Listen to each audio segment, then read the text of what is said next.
हाय सांगमाने मु स्वागत करुच्ची मो प्रथम भूत कहानी को। आजिर कहानी मो निज जीवन विषय अच्छी। मु कान्हा मयूरभंज जिलार गोटे छोट गाँव में रहे। सेतेबेले मु सप्तम श्रेणी में पाठ पढ़ुए। यही समय मोर दुईटी सांग थिले। से सांग मानक सह मु प्रतिदिन संध्या बेले बुलिबाकू जाए गोटे पड़िया पाखक।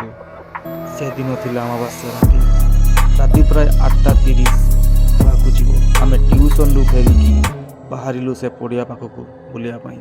अमावास्या राति तो सेतिपाई माँ मना करुथिले जीवापाई, किंतु मु बाहरी गली मो सांग मानक सह बुलिबाकू। हाथ में थाए मयूरभंजर स्पेशल मुढ़ी आ मिक्सचर। तीन सांग मिसी खूब मजारे पड़िया बुलुथुलु। समय प्राय 9टा हो जाइथिला। घर को फेरिया बाटरे गोटे कुसुम गछ पड़े। पूर्वर शुणिछि से गछ पाखरे गोटे श्मशान थिला। गछरु टिकिए दूर रे आम गाँ रास्ता। आमे घर पाखरु प्राय 1 किलोमीटर दूर रे थिलु। अंधार राति आखि को किछि दिसु न थाए।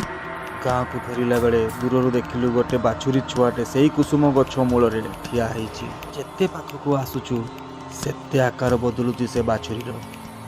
मन भितरे हालुका डरर पवन बहिगला।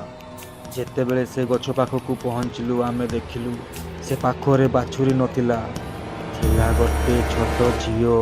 से झीटी हठात ता मुह बुलाई देला आउ ताकू देखी आम पादरू माटी खसीगला। मुहटी पूरा विकृत थिला, अधा मुह उई खाई देथिला। भୟରେ आमे दौड़िलु। दौड़ी दौड़ी गाँ एनएच रास्ता पार कलु। सेठी देखिलु आम मुढ़ी आउ मिक्सचर सबू पड़ी जाइछि। घर को आसी माँ आउ गाँ लोक मानकू कहिलु। सेठाकू समस्ते मिसी गले। आमर साहस नथिला सेठाकू आउ जीवा पाई। आमे गलुनी। गाँ लोक माने सेठी जाई देखिले सेठी किछि भी नथिला, जेमिति किछि भी हेइनी। ता सह मुढ़ी मिक्सचर भी किछि नथिला। सेही दिन पाखरु मो देह खराब हेबार लागिला। एते खराब हेला जे डॉक्टर भी किछि बुझी पारलेनी।